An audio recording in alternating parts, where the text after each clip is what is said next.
We were going up against the fastest growing company in the history of the world ever. They raised $1 billion and I hadn't raised any money at all. I remember just like talking to God, like this is not fair. And I think things changed for me because I was just harboring a lot of anger and resentment and unhappiness. But for like a whole year, every day, Florida's not just where we live, it's where we build legacies. Welcome to the Florida Forge podcast. This show is designed to celebrate the entrepreneurs shaping our state's future. Leaders who care about more than just profit. Why? Because the businesses we build today will define the Florida our children inherit tomorrow. I'm Gavin Elliott, a Florida business owner for over 25 years, and together we'll uncover the grit, values, and vision that forge what's next in the great state of Florida. You're almost a personification of what my mission is here with this podcast. So, Mr. Elliott, welcome to the Florida Forge podcast. Thank you, brother. I appreciate it very much. God bless, man. So there's so much to dive into. So you're a Florida native. You grew up in Orlando, right? I did. Yes, born in Winter Park. Oh, very cool. And I lived in Orlando forever. I lived off of Conway in Michigan. Oh, yeah. Yeah, I honestly love the town. So you currently are the director of Plug and Play Tech Center, right? That's correct. You seem to be a young man. What do you think is in you that drives you to obtain the heights you've attained? I turned 50 this year, man. So like I'm not young anymore. But you're a young man. How have you achieved such success at such a young age? I always have been driven internally by some force that I'm still trying to understand what that is. I've always wanted to achieve certain things in my life that maybe my parents didn't achieve, or that I saw others had achieved, and just always was very aspirational. I know when I was young, I thought I need to climb the corporate ladder. Sort of did that for a while. I know I wanted to get a master's, check that off the list, and there was always things that I was aspiring to. And now as I get older, I'm actually searching for what that next thing is. It used to be, I want to start my own company, and when I did that, it's like I had all of these things that I wanted to do in my lifetime, and now I'm still searching for what that is, the next thing. I have a couple things I'm working on, but it is actually something that I think about every day. Is like, what can I really do that's gonna push me and drive me? And I have a family now, and I don't want to become bored or feel like I'm kind of like stuck without purpose. And so right now, I am personally searching for that. I'll be honest. No, and I can tell you, I dealt with a very similar experience as a young man at 8. I knew I wanted to be a lawyer.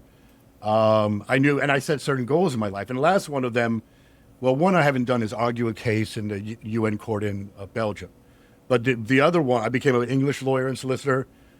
But the last one was go to Japan, and I went, and now I'm like, okay, you probably should wait beyond 8 years old to make your bucket list to figure out life's journey. So what are some of these new projects you're looking into right now as far as, that attract your attention?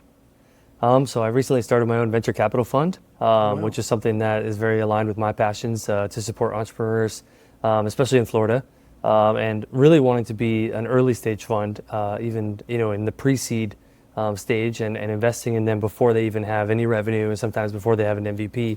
I see a huge gap there. And so, just trying to see if I can create a new model, a very innovative model with that fund. And so far, everyone said that it is that, and that what I've built is unique. So still trying to get it off the ground and get the awareness out there, but it's called futurefunders.vc. And okay. So, love to, share with anybody about that. Another thing, you mentioned traveling. That's always on my list. I always add new countries that I want to visit and check out. So I haven't been to Greece, so that's like my next one. And then Egypt is right there as well. So those are my next 2 spots that I want to check out. So very cool. Have you ever been to Dubai out of curiosity? I've had a couple opportunities to go to Dubai, and for some reason it keeps not working out. And so I'll be there soon. I'm actually going to London next month, and then I think I'm going to jump over to Dubai. So that's going to be, I go to London a lot. My wife's family's from there. And so it's a good place to kind of start from and then branch from London to these other countries. 100%. Heathrow's the busiest. I was born in England, and Heathrow's the busiest. Yeah. Where's your wife from in London, out of curiosity? From Croydon. Oh, okay. So, I know Croydon. Yeah. Yeah. So I think it's South London. So you married a Brit. Good on you, man. With the last name Elliott, what do you expect, That's funny. Yeah, exactly. No, Yeah. so I will tell you, and this is a very limited time only, but for 300,000 miles, which is a lot, but you can fly Arab Emirates from various locations in the U.S. to Dubai first class. Their first class has their rooms. I've never been in one, but they have showers and everything like that. So if you're thinking about getting to Dubai in the near future, that might be something to look into. Yeah, I'm definitely going to look into that. Cool, man. So you went. Now, was your father? Was he involved in startups as well, or what was your father's line of work? Funny story. I kind of have a rich dad, poor dad. If you're familiar with the book Upbringing, Absolutely. where my father he dabbled in real estate as an investor, and then sort of through everything that happened in Florida with the crash and everything like that was somewhat kind of unsuccessful with his ventures. He had at one point 8 different duplexes in Orlando, and just I think more or less broke even on the whole venture over time. And so he was also, kind of working corporate, and I think maybe ended up taking a safer path over time, just with having kids and everything like that. And then on the other side, after my parents were divorced, I had my stepfather, who was a big risk taker, built an empire for himself, became, multimillionaire several times over. Oh, wow. And had, operations up and down the East Coast and across the country, and was very successful as an entrepreneur. And so I was able to see 2 different paths as I was being raised by both of them, and just kind of being able to see the dichotomy and choosing where I wanted to, set my own journey. So. No, that's very. I mean, I had but my parents got divorced as well, and and my father has this joke. We came to America, we got sued. My family broke up, like everything fell apart. In England, we don't sue. We didn't used to, but in America, everyone sues. Yeah. But like my father has this joke that I think I'm the only person who came to America to get poor. Like, so I definitely understand the being rich and being poor. Yeah. But, Yeah. was your mother a business person as well? No, I mean, yeah, we had an opportunity. I think they were very early in Home Depot as employees.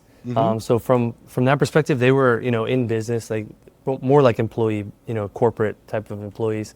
And yeah, they didn't really do too much entrepreneurial. I don't think they had examples of that from their parents either. My grandfather was in the military, and same thing with my other grandfather. And so they didn't have experience with that, and so they just thought that they needed to just work 6 days a week and save up as much money as possible. And I'm very grateful for them to put me in a position to be successful. Neither one of them graduated college. I mean, I'm first generation, Wow. college graduate, and so I think they sacrificed a lot for my family. They both attended college, but didn't end up graduating because it was right around the time that I was born and everything like that. And my dad tells me similar stories, like, oh, I used to have a Porsche before, when you were like first and second grade, or 1 and 2 years old, sorry. Yeah. And I had to trade in the Porsche for car seats and whatnot. So I'm very grateful to them for all the sacrifice that they made. And I ended up going to UCF, which is a great school in Orlando, and then graduated from there and leveraged that into to the University of Florida for my master's program. And so I was just kind of setting the path for our family and the legacy for my kids as well. So. And how many kids do you have? I have 3. I have 3 kids and 1 on the way. So I'm You're very gonna excited. Is 4 gonna be it, or are you gonna push for 5, 6? We'll see. My daughter is 8 and my son is 3, so there's a 5-year gap in between. And we've always talked about adopting. We feel called to adopt, and we thought maybe we could slide one adoption right in there in between those 2. So maybe another girl. That's awesome, man. And that purpose and that charitable vision. I mean, something I've started doing recently, and it's rewarding, but it can be upsetting at times. Is I pro bono represent kids with special needs and kids who are victims of sex trafficking, because Wow. I actually had a conversation with somebody, and that somebody was very flippant about the seriousness of those kind of situations, and I'm like, it just motivated me to get into it, and it is rewarding, and it all starts at childhood, and Speaking of childhood, with your kids, your 8-year-old especially, because she's a little older, do you see that precociousness, that drive? Do you see it in any of your kids yet? I do. Yeah, she's modeling everything that we're doing. She has her own lemonade stand. She wants to be, in the office with me all the time. I take her to conferences when I can. I really try to expose her to what entrepreneurship really is, and I've been doing that, since she was very young.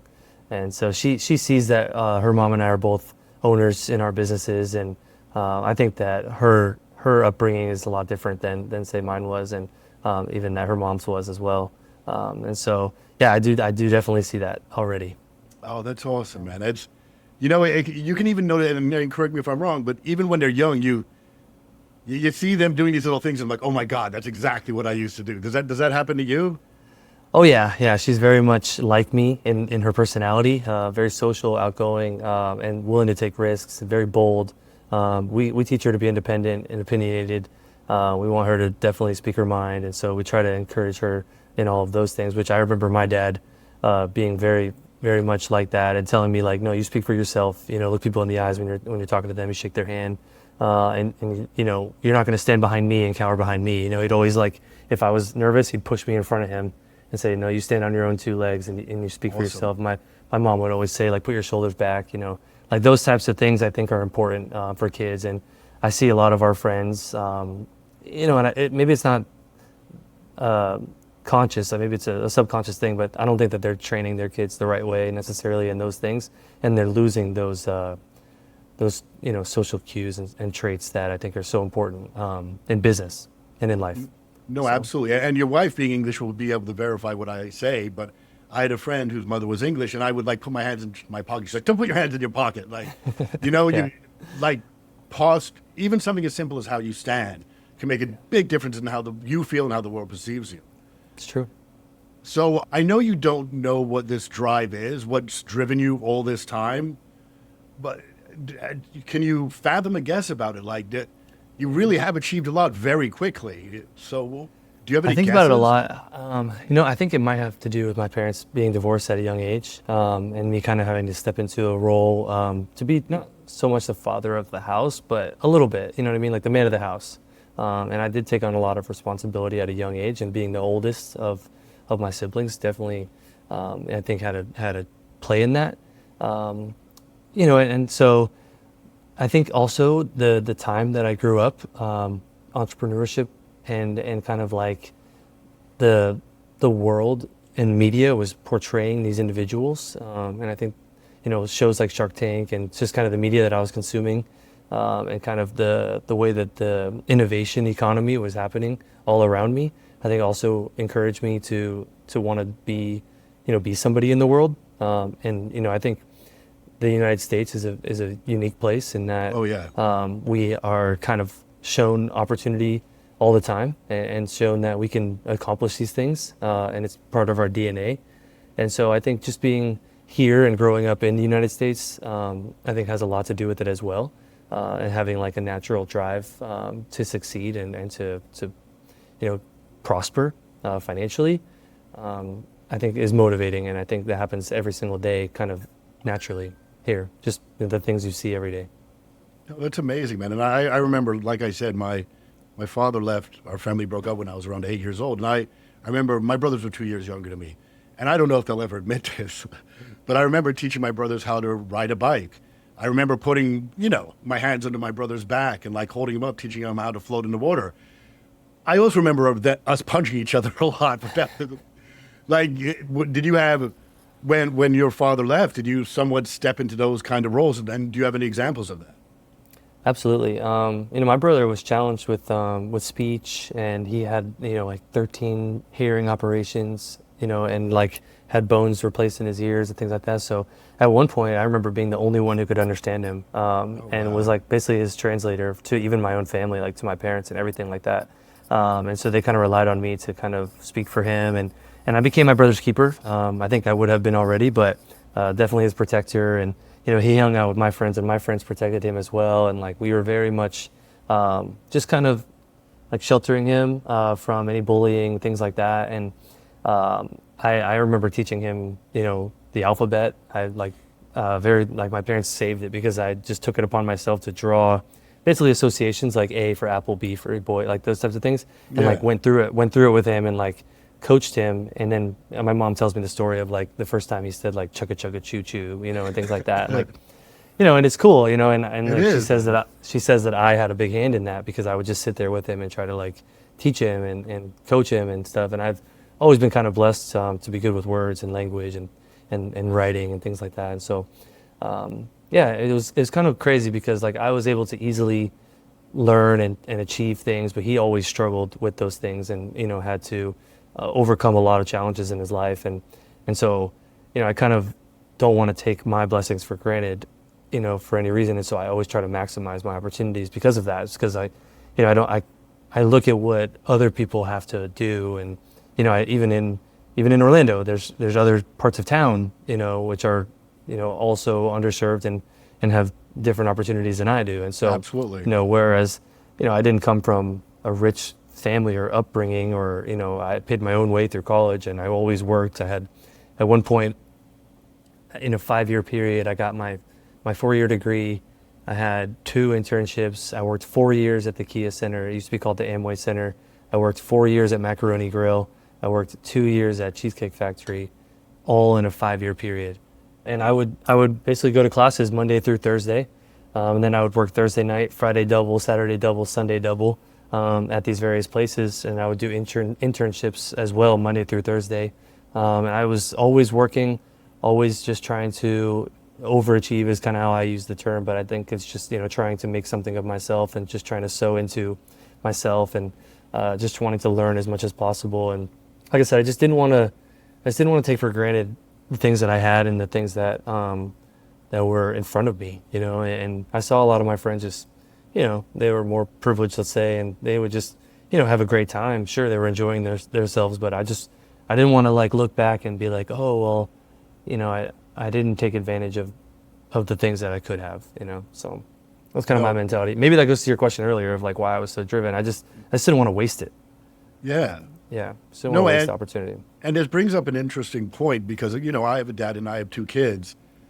I want to give them everything, but I want them to be hungry as well because I may be wrong, but I believe a certain degree of hunger is necessary. Like, absolutely.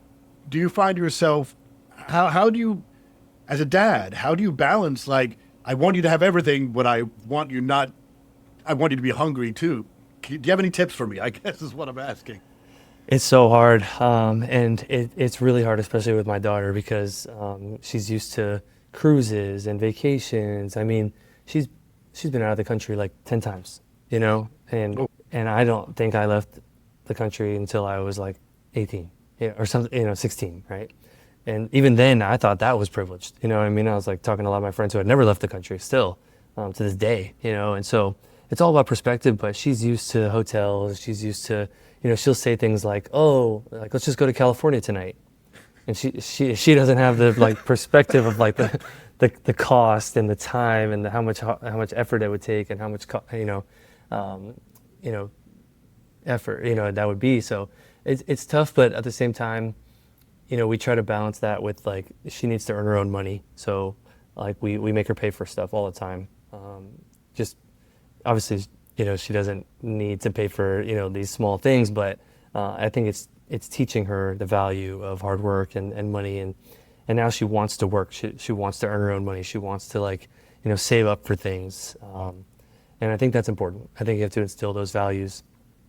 But it is difficult because we don't want to stop our lifestyle either. So it's not like we don't want to go and get on the boat or, whatever else we're doing for our lifestyle. So I don't know if I have good advice. I'm still working on that myself. But, trying to, I think, limit the amount of things that she just gets without earning them. And so we've started doing more chores around the house and just things like where she doesn't necessarily just get it for nothing, No, and that, what I think you gave very good advice because what you talked about was providing, but also instilling in them appreciation. And that brings me to a point, and I looked on your Facebook page to see this, but you had this quote there, appreciate everything. So the first question I have is, did you come out of the womb and you said appreciate everything, or was this something that developed over time? It developed over time for sure. I used to be somewhat jaded, I think, about the world. I used to think that, it's kind of crazy, like we're having this conversation because I used to think that I wasn't receiving my fair share, like because I was working so hard all the time, and I felt like I wasn't moving as fast as I wanted to, or like when things didn't go my way, I felt like, well, that's not fair because, I deserve it more than the person that did get it, and I kept looking at situations like that because I felt like I was working so hard. Like even when I used to do skateboarding all the time and like I would not see myself progressing, even though I knew that I was putting in more hours and I was, putting in more effort than some of the kids who just seemed like they had a natural ability with it, just as an example. And so I remember just like sitting one time and just being like, like talking to God, like this is not fair. Like there's no, and I was a young kid, so I didn't know what I was doing, but just like speaking out, and so I had that kind of mentality, and I think things changed for me because I realized I wasn't sustainable. For me, I was just harboring a lot of anger and resentment and unhappiness, and so I thought like, wow, like this is not something that I want to live my life, for anymore. And so I decided like. I remember if you go on my Facebook actually and you scroll way down, I don't remember what year it was, but for like a whole year, there was like a trend, or maybe I made it up, I don't know. But every day I posted something that I was grateful for, because someone told me that if you are expressing gratitude, you can't be unhappy or something like that. Like it's impossible in that moment to have the opposite. Like, it's like the time that you're the most healthy, basically, like, for your body, like if you're expressing gratitude, right? And so I was like, all right, well, I'll do it every day then. You know what I mean? If that's the happiest that you can be, if that's the healthiest that you can be is to express gratitude, then I want to make sure I do that every single day to start my day. All right. And so that's what I would do. I would just go on Facebook and I'd be like, I love that the sun came up today. I'm so grateful for that. And I just did something new every single day.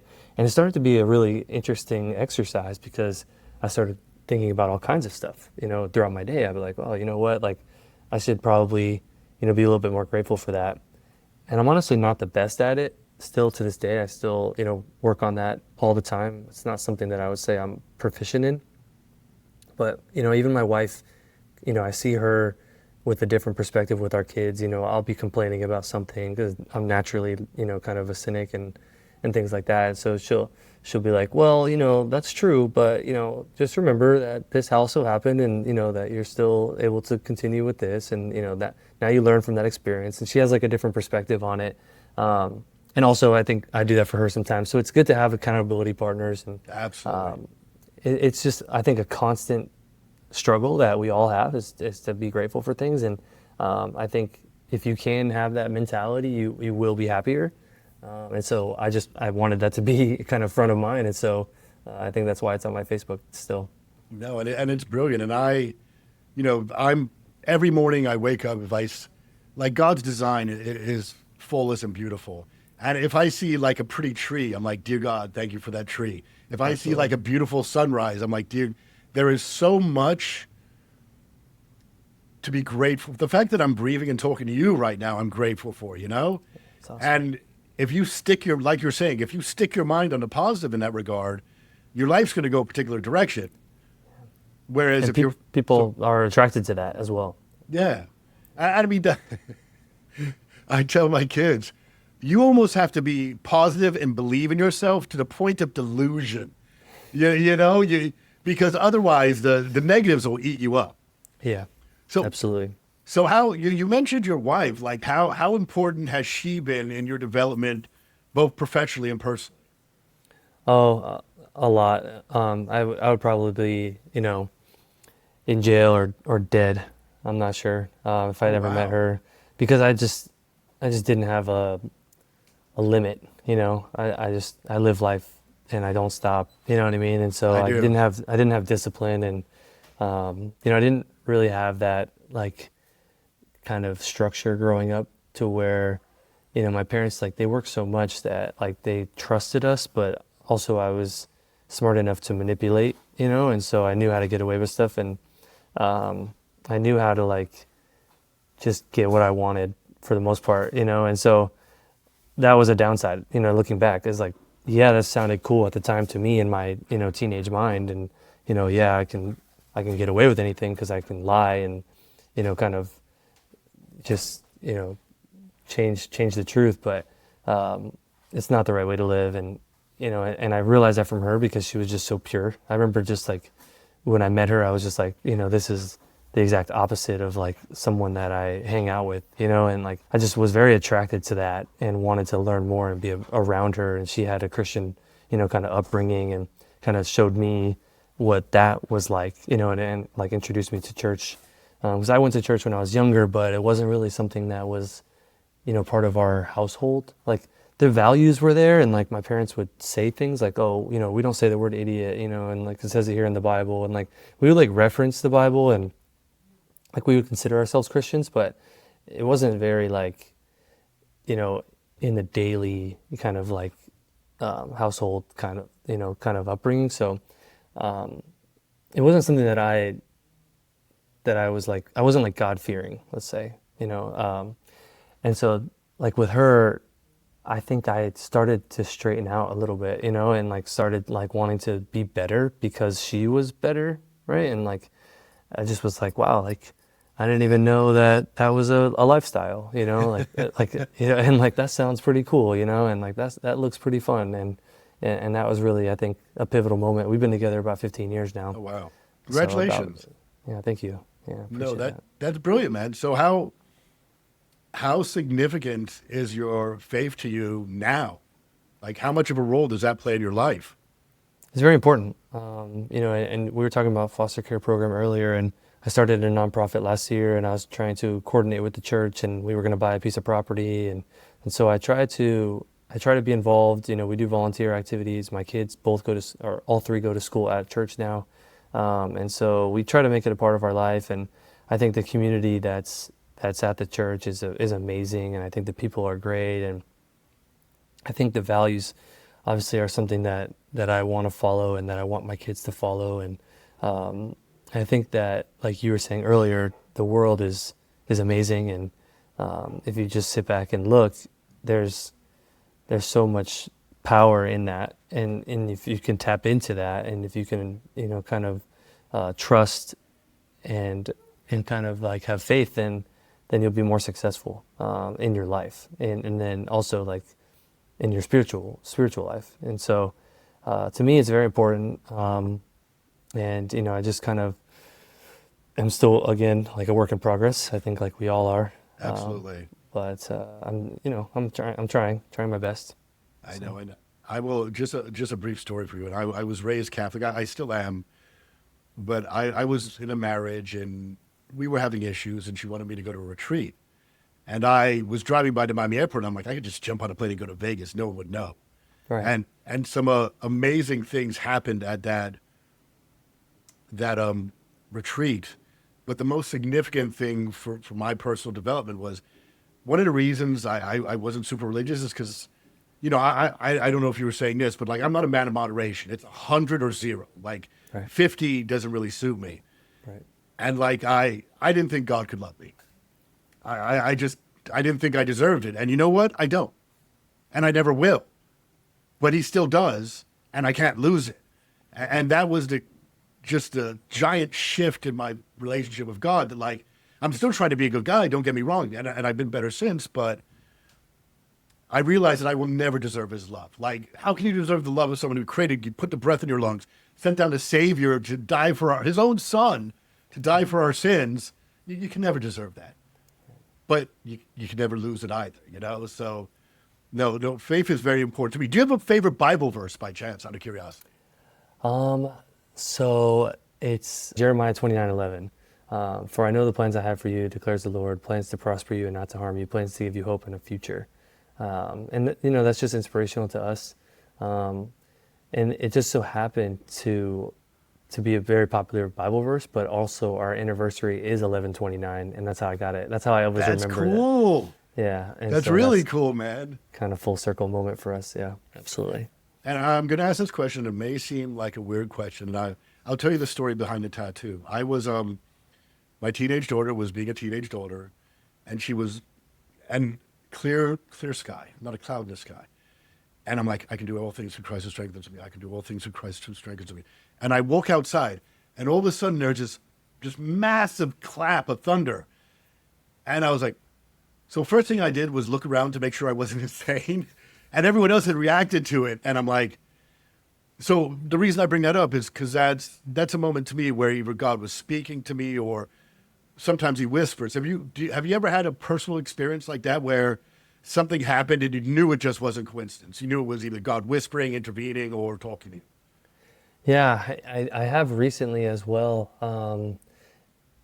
So when I was doing the nonprofit for the foster care, we had set up all of this programming and things like that, and then it was seemingly going to happen very soon, and like we were ready to host these events, these concerts for families to come and to learn more about foster care, and I was invited all these other nonprofits, and everything was going so smoothly, and I had the right team and everything.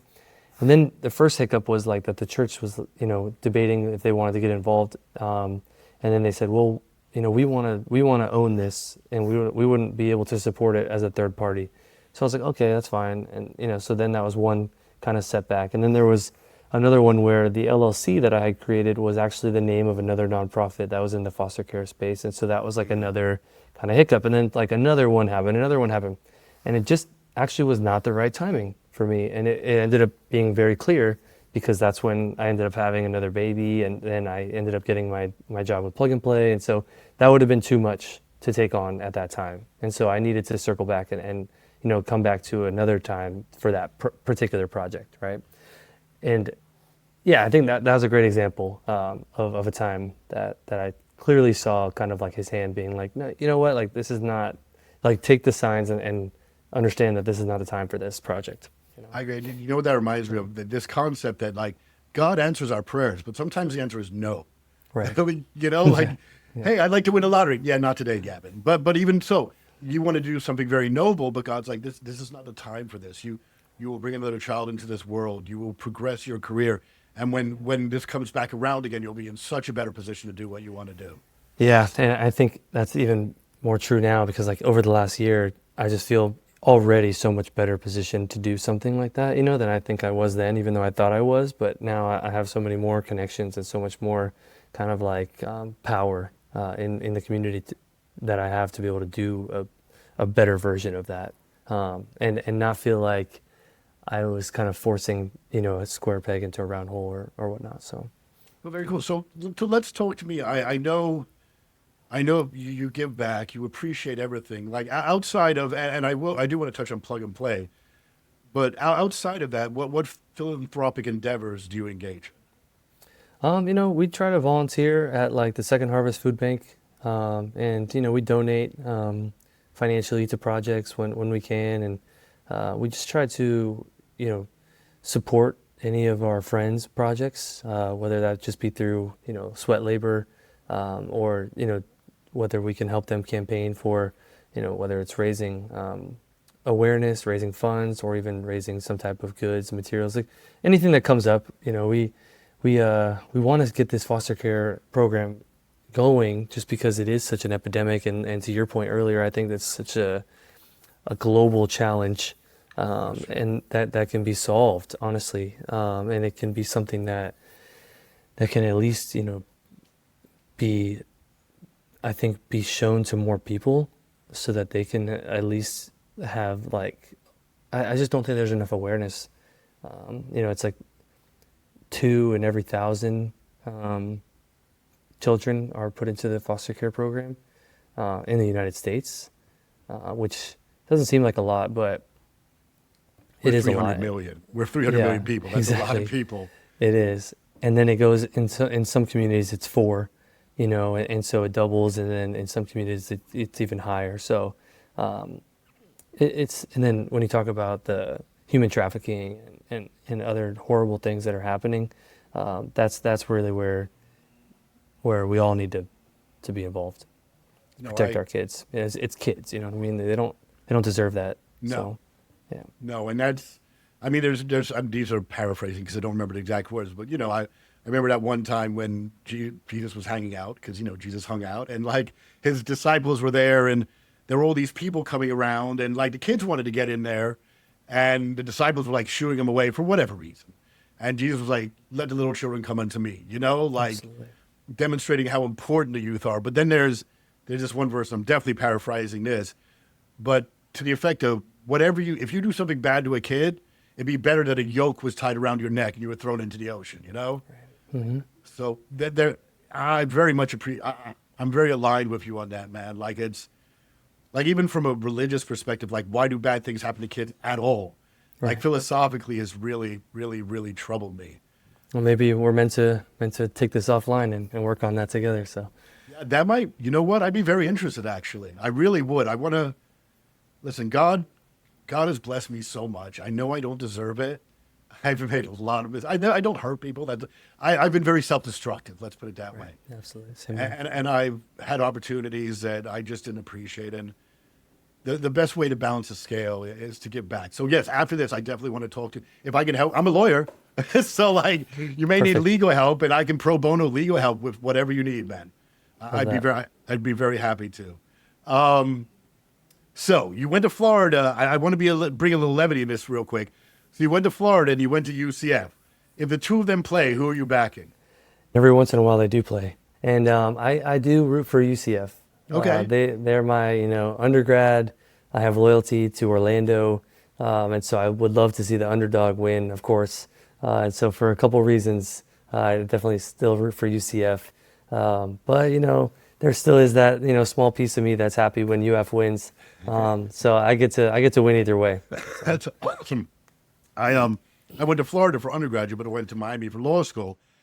And the campus of Miami, I mean, we won a national championship while I was there for law school, but it doesn't have that, like I've seen UCF campus. That's a college campus. Florida is too, but Miami is like not, or it wasn't back in, 98 to 01. So yeah. So how was your college experience, man? How was life at UCF? UCF's a very innovative school, and being that it was so new at the time, I mean, it's less than 50 years old, or I think it's right around 50-year-old school. And so everything for me was great because, I felt like I was building the legacy of the school. And when my dad did attend some college for engineering, it was called Space U, and it was a university to provide engineering students to graduate and work at NASA. And so that's really why they built the school. And they're actually going back to that branding now. And they have a big football game every year called the Space U game. That's cool. And yeah, it's cool that it was full circle because, like I said, he was there when it was called FTC or FTU. It had a different name, Florida Technical College at the time, before it became UCF. And so for me, it was great to be kind of following in his footsteps, but then also kind of completing a journey that he had started. And so I really liked that. I didn't live on campus, but I was on campus every day just because, me wanting to save money. I lived at home. My mom was still living in Orlando. And so I decided to stay there. And I had a lot of friends locally, so I didn't feel like I needed to join a fraternity or anything like that. I joined a couple business fraternities. But not the type that you would see, like kind of Greek road style. And so I had enough friends in fraternities that I felt like I was still getting kind of like a tangential experience. But Yeah, man. yeah, so that was cool, because Orlando is right in the center, or sorry, UCF is right in the center of Orlando. So it's very interconnected to everything that's happening in terms of the commerce and everything. So I like that about the university. They have a very corporate-driven strategy. And like they really are community involved, and so UCF's always been a great school for that. And then when I went to UF, I did live, in Gainesville, and I had more of the college experience, I will say, and I really appreciated that for that reason. Kind of getting out of my comfort zone. I didn't know anybody when I moved there, but except for my girlfriend at the time, my wife now, but she was in dental school up there at the time, and so.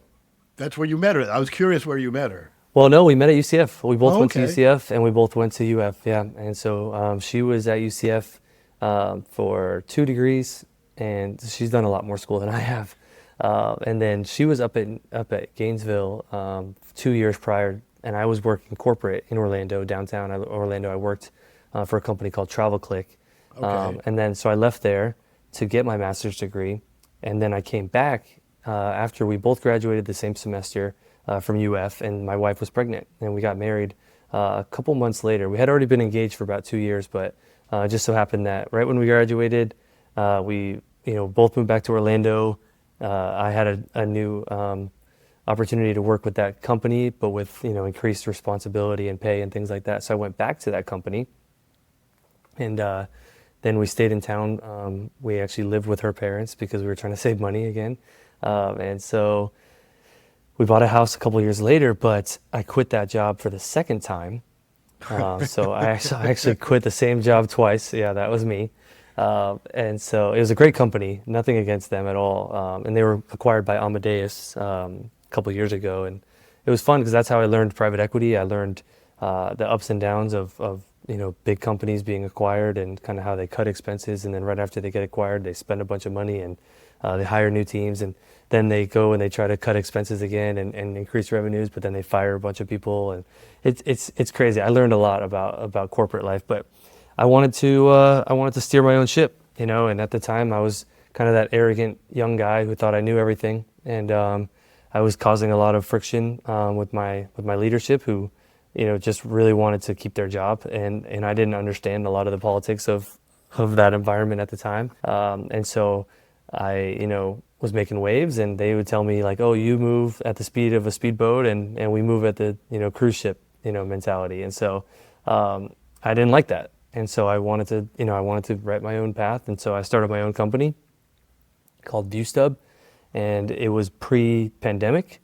We were the only platform in the world that was offering pay-per-view tickets to conferences and sports outside of what everyone knew, boxing. Boxing was the only pay-per-view that I remember. This is when the only way to make money. UFC. Pretty much, yeah. Maybe UFC had just started. Or any type of fighting. That was the only really thing that we ever saw people paying to watch online for an individual event. And we thought that there was a better world where you could pay to watch a conference. Why not? I couldn't fly out to Vegas every weekend or Atlanta or Chicago or New York or anywhere that these venture capital conferences were happening or startup things that I wanted to watch. So I was like, why can't I just watch this online? Why can't I just watch this on YouTube, right? And YouTube, the reason was because there was only one way to make money on YouTube, and that was from ads. And an event is not going to get millions of views in order to make hundreds of dollars worth of advertising revenue. It didn't make sense for the organizer of the event because they're not going to spend $100,000 to film the event for them to make hundreds of dollars on ads. Cool, yeah. It doesn't make sense, right? And so I was like, well, what if they just sold one ticket? Then they could make $100 per person instead of pennies, right? Or they could make $1 per person. Let's say you're Justin Bieber, right? Yeah. You film a session in your studio, you could sell $1 ticket to millions of people and make millions of dollars. And this is before Patreon. This is before people started doing this on other platforms. Dang. And so I had that idea really early on, and I built it and I bootstrapped the company through 2018, 2019. We launched basically in 2020 in January. And I remember us getting like 5,000 in revenue, 10,000 in revenue in February, 15,000 in March, and then the pandemic, right? But pre-pandemic, you couldn't convince anybody to do virtual. Like they would say, no, you're going to cannibalize your in-person ticket sales. Like no one's going to come in person if they can watch online, right? They all thought that they wouldn't get people to show up if you offered an online ticket. But we're showing them like, no, there's 75% of people that just can't make it. Scheduling, or they have kids, like there's budget, they can't fly across the country, they don't want to take off work, get a hotel and all these things. You could just sell to them even after the event, right? Yeah. Or you could charge more for the virtual, right? Like there's all kinds of strategies, right?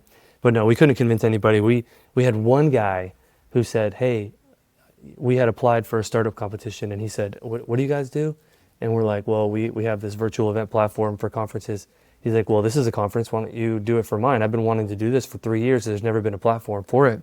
And like, instead of you guys being a part of the competition, why don't you just do it for me and I'll pay you? And we were like, okay, cool. And he was our first customer. That's awesome. And it was super cool. Yeah, shout out to him. Bob Fitz from Startup Expo in South Florida. It's no longer around, but he was our first customer, and he sold like 25 tickets. I think it was a $25 ticket. So decent revenue for him. And he doesn't know this probably until he watches this, but it was all buggy and it was breaking in the background, and my developers are trying to fix it, but no one knew it. No one knew it. And we live streamed 5 stages all day long.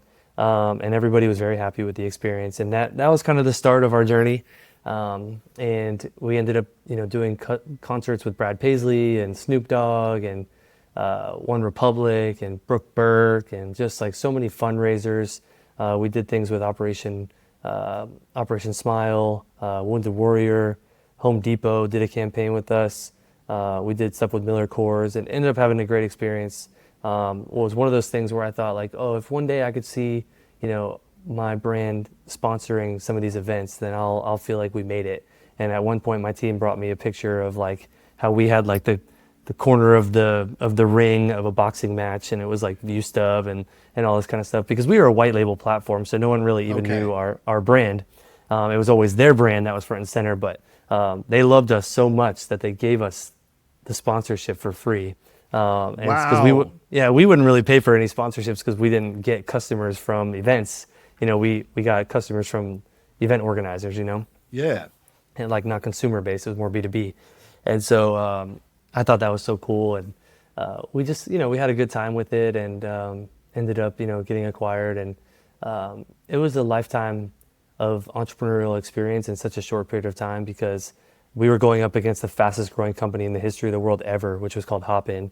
And they raised $1 billion in 2020 and had a $13 billion valuation, and just took over the world basically. And they were out of Silicon Valley in California, and we were out of Orlando. Yeah. And I hadn't raised any money at all. And then we ended up having to really quickly raise, because we were getting inundated with emails. Everybody wanted to go online. Everybody wanted a virtual event platform, and they wanted to sell tickets to their virtual event. And we were like the only platform in the world at the time. So I had to go and raise a bunch of money. I raised like $5 million over that year. And again, they had raised $1 billion. So it was kind of crazy. But we're still actually around. The company's still around. So I encourage everyone to go put your event on ViewStub. ViewStub it is, man. So has there been and I imagine your experience with Plug and Play as a director of Plug and Play may enable you to answer this question. Has there been and my perception was, as far as innovation and big VC investment, it was in Silicon Valley. Are you now seeing a transfer of at least some of that investment to Central Florida, South Florida, the state of Florida in general? And could you definitely elaborate, please? Yeah, definitely. I don't have exact numbers, but I just saw our trends report that we did for our last expo for Plug and Play, and everything had increased across the board. All the numbers for Florida and Central Florida had increased in terms of venture dollars.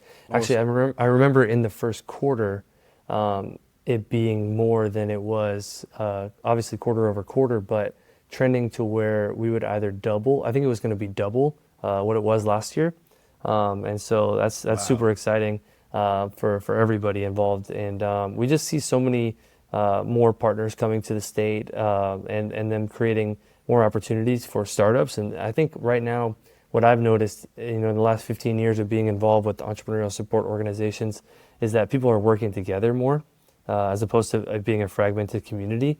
And so we're seeing a lot of cross collaboration, and I think that's really what it takes. But Plug and Play being here is also a big advantage. They bring their global network. They're the most active VC in the world.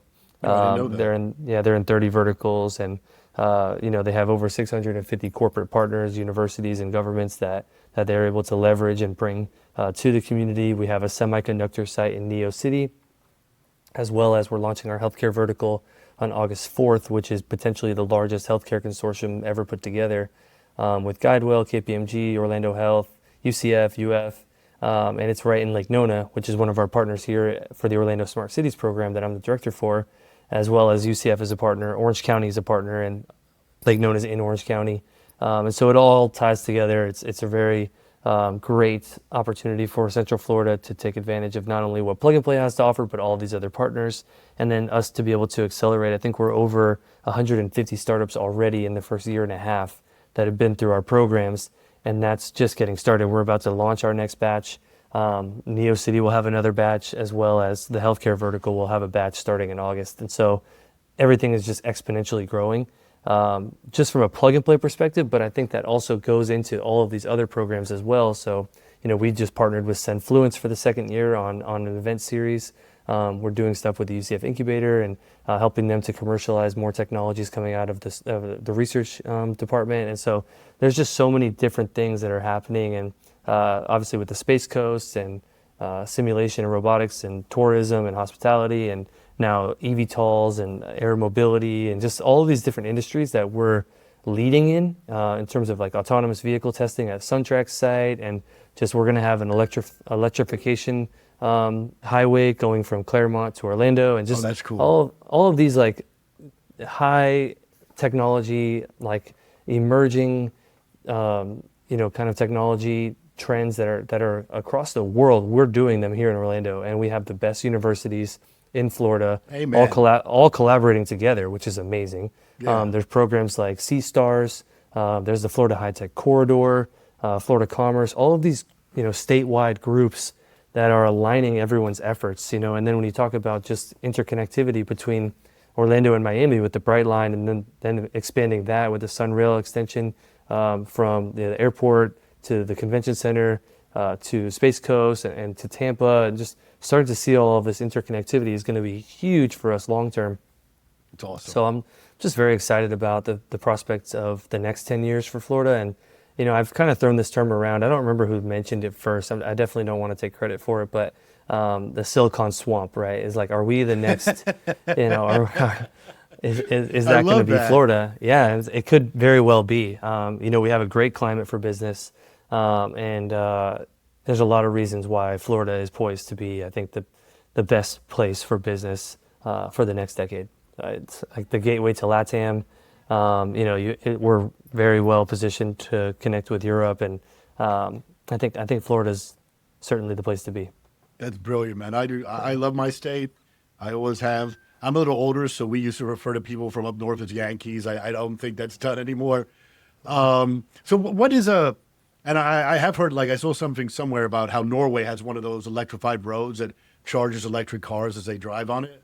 Yeah. But what is so you're a director of smart cities. What are smart cities? I honestly don't know what that is. Yeah. So smart cities is for mobility, transportation, energy, real estate and construction, as well as deep tech. And deep tech is really a kind of an umbrella term as well, for everything from aerospace and defense to AI.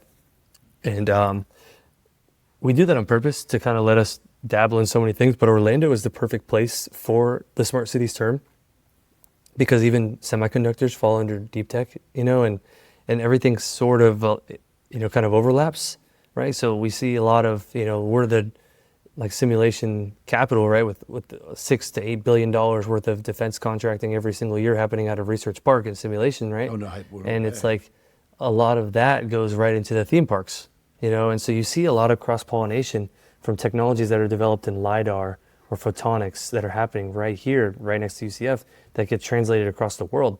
And so smart cities, LiDAR goes right into autonomous vehicles, right? The first vertiport is going to be at the Orlando airport, right?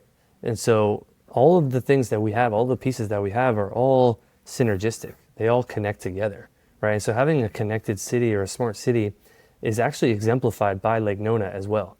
Lake Nona is a testing bed for new technology. They're a private, land development that's owned by Tavistock, where they can do whatever they want. They can approve, like right now they have satellite companies in there, but then they also have the top healthcare companies in the world doing, brain, projects, right? And that doesn't happen in most cities. No. Right next to each other, and with the resources that they're able to provide, whether that be housing or other types of incentives for these companies to relocate to Orlando. And so that's unique, right? And so we definitely want to leverage that. And so smart cities is all of that. So it's mobility, it's transportation, it's defense, it's aerospace, it's energy. Duke Energy is one of our partners in Orlando Smart Cities program as well. And so we do a lot of pilots with them, with the startups, and they're a great partner as well. And so, yeah, we try to tie everything together with the Smart Cities term. And there's actually a Smart Cities Expo coming up at the end of the month here in Orlando. And so we're seeing more interest in this concept. And so, yeah, we're definitely happy to be a part of that. Have you seen any alien tech reverse engineered in any of your projects, out of curiosity? Can't say. No, So but it is interesting. These labs that are here in Research Park, like the Florida Space Institute and the Partnership 2 building, Partnership 1 building, and some of these kind of stealth labs that are DoD contracted and different military branch labs. I've been in most of them, and I haven't been in a lot of them either. I'm not allowed to go into those labs, but the stuff that I've seen, I mean, even the Space Research. SRI Institute is right here in Oviedo, and they develop basically it used to be called the Exolith Lab, and they develop fake moon dust, right? And it's crazy, and you wouldn't think that's like a huge industry, but they're doing, I won't say, but a decent amount of revenue every single yeah, year, and they're a spin out from UCF, and they now are a standalone company, and they're providing that material to research labs across the world, and so there's so much happening here, and with our ties to the space industry, we have a hypersonics lab called that's cool. Hyperspace, and it's right. I'm looking at the building, and the stuff that they're developing in there is state of the art, best in class, and I think it's like I think it's Mach 17 with half the 17? yeah, I could be Damn. wrong. Mach 7 or 17. I don't even know enough to know about it, but whatever it is, it's the best of the best, and it's half the energy to do it in terms of propulsion. And then, we've got the weapons testing site that UCF has on NASA's campus, and so which is the only one I believe in the world that's over land and sea, and they're doing projects with the Iron Dome. With some of the folks that developed the one in Israel are actually UCF professors, and there's always tie-ins that I'm learning about that no one knows. And so I think we just have to tell our story, and I think people are starting to figure it out. And so a lot of this stuff is stealth, but I think over time it starts to come out as these companies become more public. So, I don't want you to be, I'm not asking for people being political, but how would you, based upon the really in-depth and unique knowledge you have, how would you place the U.S.'s tech advancement in all these various areas you talked about as opposed to China's? Or is it just something you're not for, I don't know. No, that's a good question. It's definitely a race. It's definitely a race. Okay. They have some that are better than ours, and we have some that are better than theirs. And so it's definitely something that we keep our eye on for sure.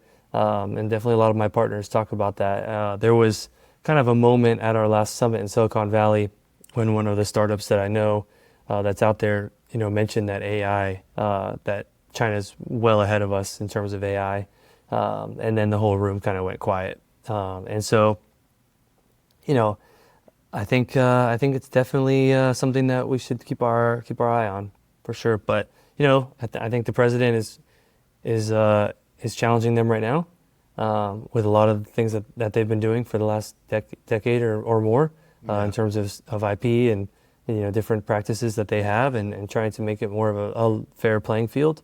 I agree. And I think that's very important. So we'll see how everything plays out. No, you know what, I remember in the 80s when I was growing up as a little kid, like Japan was the great China, if you would, and everyone's like, oh, Japan's going to overtake us. And, we as Americans somehow, at least through our history, have just found a way to be better and overcome. And my prayer, my hope, and my belief is that that's going to stay true.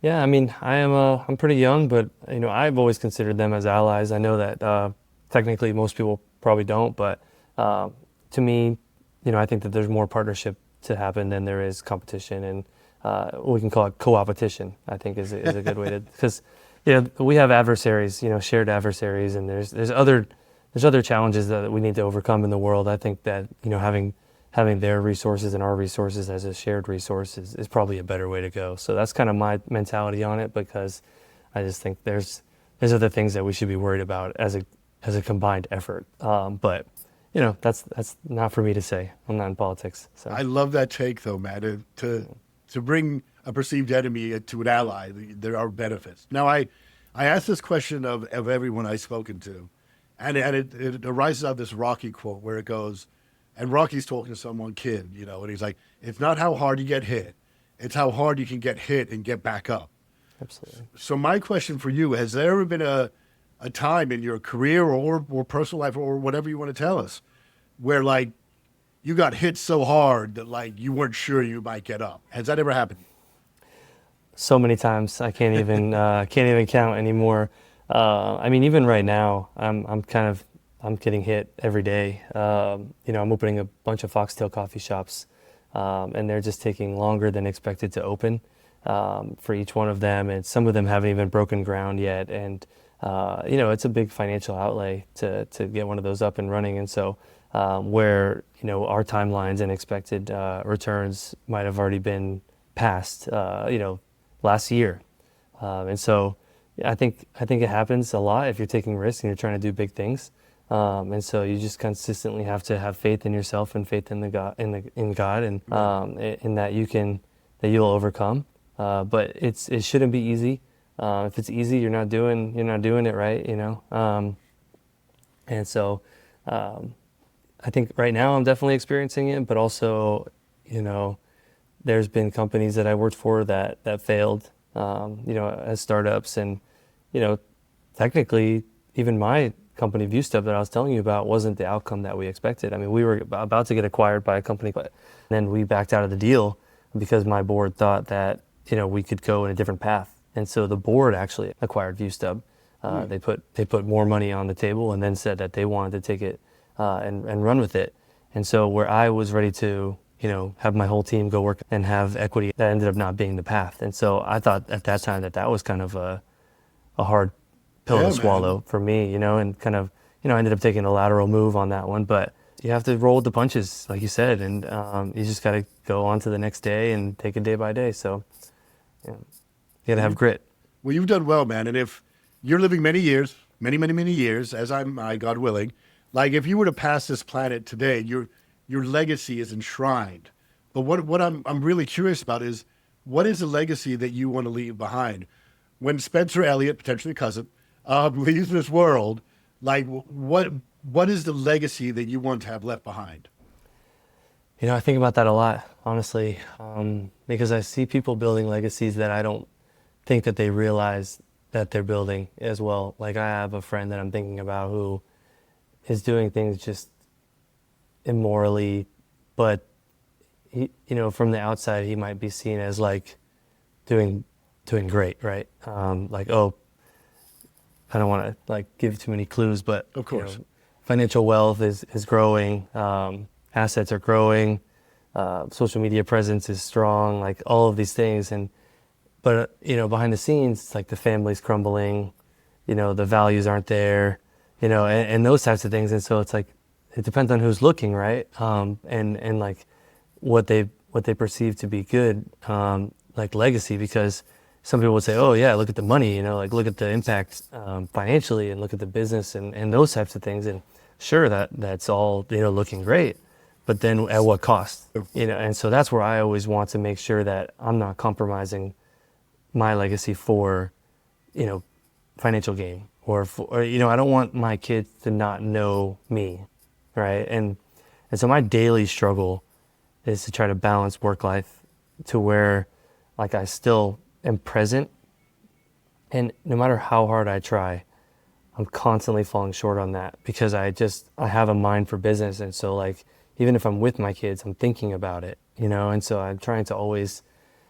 think about that, and I get frustrated too quickly with them, because they're kids, and I work on it so hard that I still struggle with it all the time. And so that's my biggest thing, is I just want to be known for like being patient and understanding, and then also like having more of a compassion for others, because I don't know that I'm known for that right now. So, no, even though I try so hard.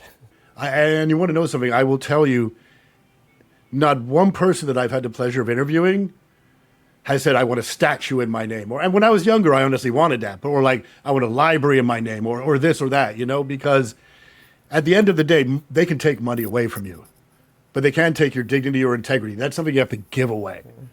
Yeah. So, man, I really appreciate your take on that. And your whole time here, Spencer, like, you're an exceptional guy, and like, you're humble, man. You're introspective and humble, and that's a lot of rich people. And that guy you were mentioning is probably a good example of this. They just see the money as enough, and it's not.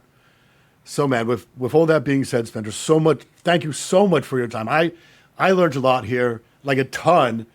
I was 100% serious. Like, if I can help at all with the project that you're engaging in, the not-for-profit, I'd be completely happy to.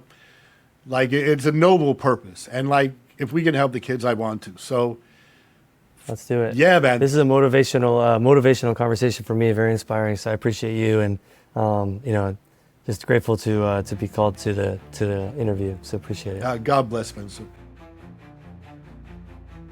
Thank you for listening to the Florida Forge podcast. If today's conversation inspired you, share it with someone building their own legacy here in the great Sunshine State. Until next time, keep forging what's next for Florida, and we'll see you soon.